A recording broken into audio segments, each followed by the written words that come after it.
ಹರಿ ಓಂ. ಭಕ್ತ ಬಾಂಧವರೆಲ್ಲರಿಗೂ ಅನಂತ ನಮಸ್ಕಾರಗಳು.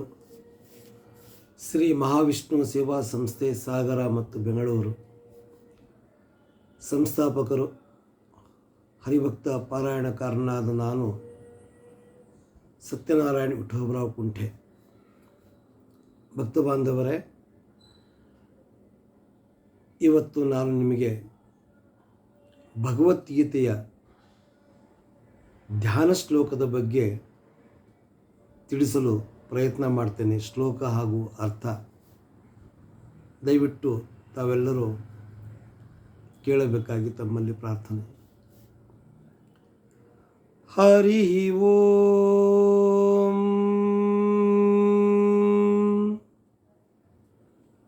ಹರಿ ಓಂ.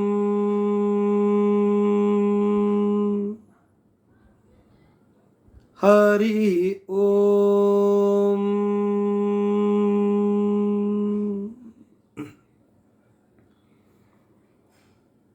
ಶುಕ್ಲಾಂಬರಧರಂ ವಿಷ್ಣುಂ ಶಶಿವರ್ಣಂ ಚತುರ್ಭುಜಂ ಪ್ರಸನ್ನವದನಂ ಧ್ಯಾಯೇತ್ ಸರ್ವವಿಘ್ನೋಪಶಾಂತಯೇ. ಶಾಂತಾಕಾರಂ ಭುಜಗಶಯನಂ ಪದ್ಮನಾಭಂ ಸುರೇಶಂ ವಿಶ್ವಾಧಾರಂ ಗಗನಸದೃಶಂ ಮೇಘವರ್ಣಂ ಶುಭಾಂಗಂ ಲಕ್ಷ್ಮೀಕಾಂತಂ ಕಮಲನಯನಂ ಯೋಗಿ ಹೃದ್ಯಾಮ್ನಗಮ್ಯಂ ವಂದೇ ವಿಷ್ಣುಂ ಭವಭಯಹರಂ ಸರ್ವಲೋಕೈಕನಾಥಂ. ಭಕ್ತ ಬಾಂಧವರೇ, ಈ ಧ್ಯಾನ ಶ್ಲೋಕ ಹೀಗಿದೆ. ಓಂ ಪಾರ್ಥಾಯ ಪ್ರತಿಬೋಧಿತಾಂ ಭಗವತಾ ನಾರಾಯಣೇನ ಸ್ವಯಂ ವ್ಯಾಸೇನ ಗ್ರಥಿತಾಂ ಪುರಾಣಮುನಿನಾ ಮಧ್ಯೆ ಮಹಾಭಾರತಂ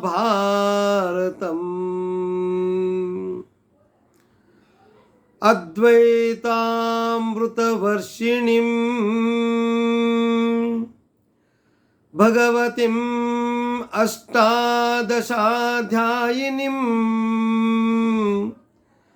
ಅಂಬ ತ್ವಾಮನುಸಂದಧಾಮಿ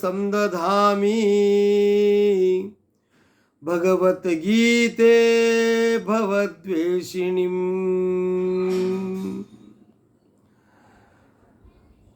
ಭಕ್ತ ಬಾಂಧವರೇ, 1ನೇ ಶ್ಲೋಕದಲ್ಲಿ ಪರಮಾತ್ಮ ಹೇಳ್ತಾನೆ ಅರ್ಜುನನಿಗೆ,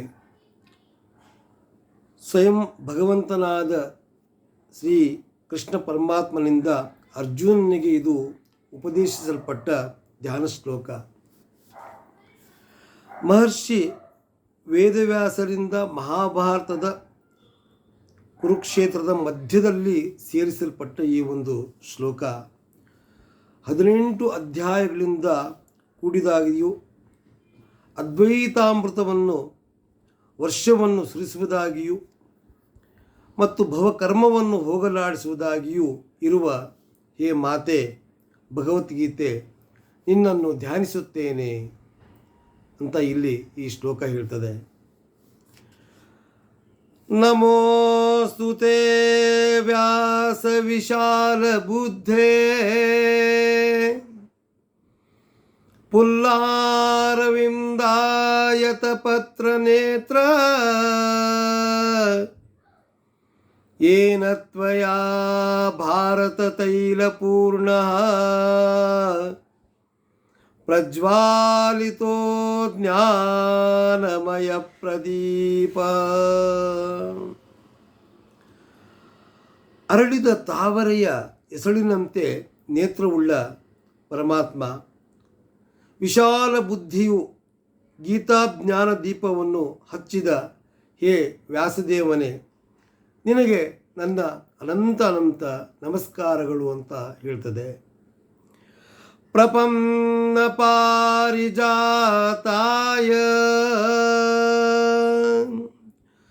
ಸ್ತೋತ್ರವೇತ್ರೈಕಪಾಣಯೇ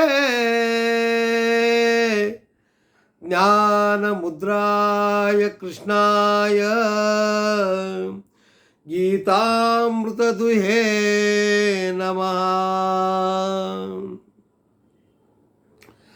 ಸಕಲ ಭಕ್ತರಿಗೂ ಹಾಗೂ ಆಶ್ರಿತರಾಗಿರುವವರಿಗೂ ಬೇಕಾದದ್ದನ್ನು ದಯಪಾಲಿಸುವ,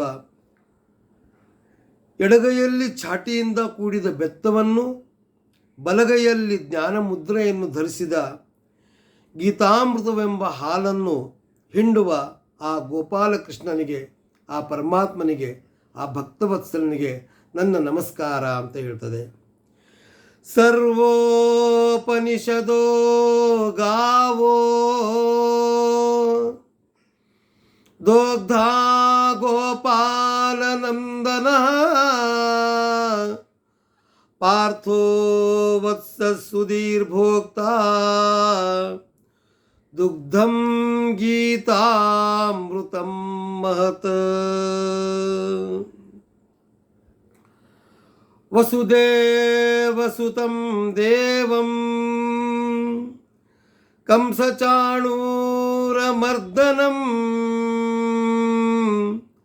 ದೇವಕೀ ಪರಮಾನಂದಂ ಕೃಷ್ಣಂ ವಂದೇ ಜಗದ್ಗುರುಂ.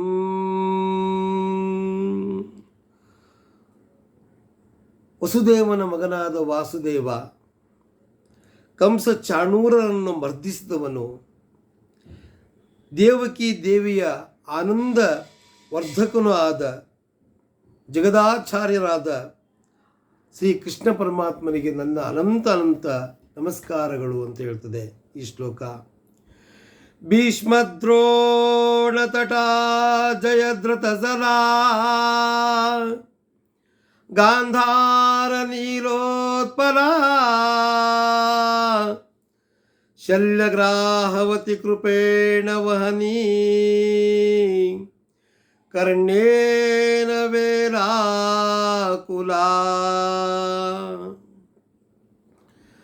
ಅಶ್ವತ್ಥಾಮ ವಿಕರ್ಣ ಘೋರ ಮಕರಾ ದುರ್ಯೋಧನಾವರ್ತಿನಿ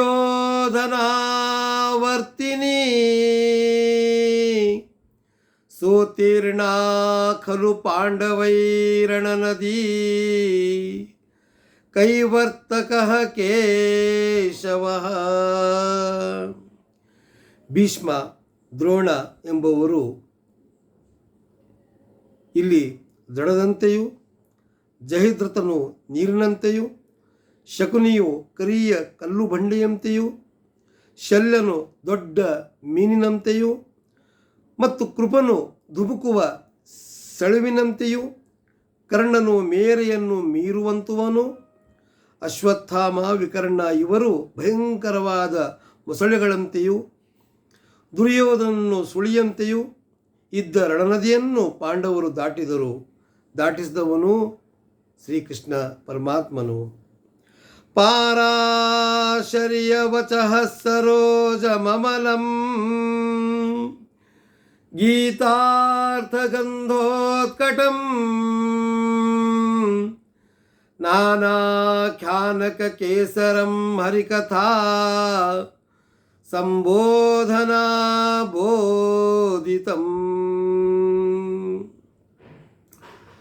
ಲೋಕೆ ಸಜ್ಜನ ಷಟ್ಪದೈರಹರಹ ಪೇಪಿಯಮಾನಂ ಮುದಾ ಭೂಯಾತ್ ಭಾರತ ಪಂಕಜಂ ಕಲಿಮಲ ಪ್ರಧ್ವಂಸೀನ ಶ್ರೇಯಸೇ.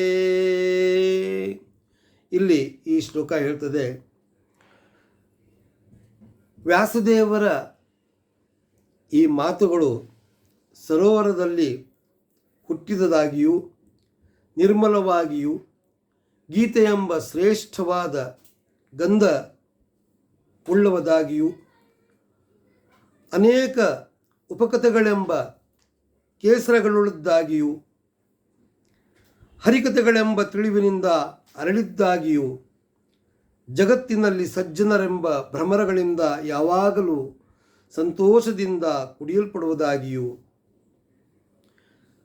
ಕಲಿಯುಗದ ದೋಷವನ್ನು ಕಳೆಯುವುದಾಗಿಯೂ ಇರುವ ಭಾರತವೆಂಬ ಕಮಲವು ನಮಗೆ ಶ್ರೇಯಸ್ಸನ್ನುಂಟು ಮಾಡಲಿ ಅಂತ ಈ ಶ್ಲೋಕ ಹೇಳ್ತದೆ. ಮುಂದಿನ ಶ್ಲೋಕ, ಮೂಕಂ ಕರೋತಿ ವಾಚಾಲಂ ಪಂಗುಂ ಲಂಘಯತೆ ಗಿರಿಂ ಯತ್ಕೃಪಾತಮಹಂ ವಂದೇ ಪರಮಾನಂದಮಾಧವಂ. ಈ ಶ್ಲೋಕದಲ್ಲಿ ಯಾರ ಕೃಪೆಯು ಮೂಖನನ್ನು ಅಥವಾ ವಾಚಾಳಿಯನ್ನಾಗಿಯೂ ಮತ್ತು ಕುಂಠನನ್ನು ಪರ್ವತ ಹಾರುವವನ್ನಾಗಿಯೂ ಮಾಡುವುದು ಆ ಪರಮಾನಂದ ಸ್ವರೂಪನಾದ ಆ ಪರಮಾತ್ಮನಿಗೆ, ಜಗದೋದ್ಧಾರನಿಗೆ, ಮಹಾವಿಷ್ಣುವಿಗೆ, ಶ್ರೀಕೃಷ್ಣ ಪರಮಾತ್ಮನಿಗೆ ನಾನು ನಮಸ್ಕರಿಸುತ್ತೇನೆ ಅಂತ ಹೇಳ್ತದೆ. ಯಂ ಬ್ರಹ್ಮ ವರುಣೇಂದ್ರ ರುದ್ರ ಮರುತಃ ಸುನ್ವಂತಿ ದಿವ್ಯೈ ಸವ್ಯೈ ವೇದ್ಯಸಾಂಗಪದಕ್ರಮೋಪನಿಷದೈರ್ಗಾಯಂತಿ ಯಂ ಸಾಮಗಾಃ ಧ್ಯಾನಾವಸ್ಥಿತ ತದ್ಗದದೇನ ಮನಸಾ ಪಶ್ಯಂತಿ ಯಂ ಯೋಗಿನೋ ಯಸ್ಯಾಂತಂ ನ ವಿದುಸುರಾಸುರಗಣಾ ದೇವಾಯ ತಸ್ಮೈ ನಮಃ. ದೇವಾಯ ತಸ್ಮೈ ನಮಃ. ದೇವಾಯ ತಸ್ಮೈ ನಮಃ. ಬ್ರಹ್ಮಾದಿ ದೇವತೆಗಳು ದಿವ್ಯ ಸ್ತೋತ್ರಗಳಿಂದ ಯಾರನ್ನು ಕೊಂಡಾಡುತ್ತಿರುವವರು, ದೇವಾನುದೇವತೆಗಳು ಕೂಡ ಈ ಸ್ತೋತ್ರಗಳಿಂದ ಯಾರನ್ನು ಕೊಂಡಾಡುತ್ತಿರುವವರು, ಋಷಿಗಳು ವೇದ ಮಂತ್ರಗಳಿಂದ ಕೀರ್ತನೆಯನ್ನು ಮಾಡುತ್ತಿದ್ದಾರೋ, ಯೋಗಿಗಳು ನಿಶ್ಚಲ ಚಿತ್ತದಿಂದ ಯಾರನ್ನು ಕಾಣುತ್ತಾರೋ, ಸುರಾಸುರರು ಯಾವನ ಅಂತ್ಯವನ್ನು ತಿಳಿಯಲಾರರೋ ಆ ಪರಮಾತ್ಮನಿಗೆ ನನ್ನ ಅನಂತ ಅನಂತ ನಮಸ್ಕಾರಗಳು ಅಂತ ಹೇಳ್ತದೆ ಈ ಶ್ಲೋಕ. ಹರಿ ಓಂ, ಹರಿ ಓಂ, ಹರಿ ಓಂ.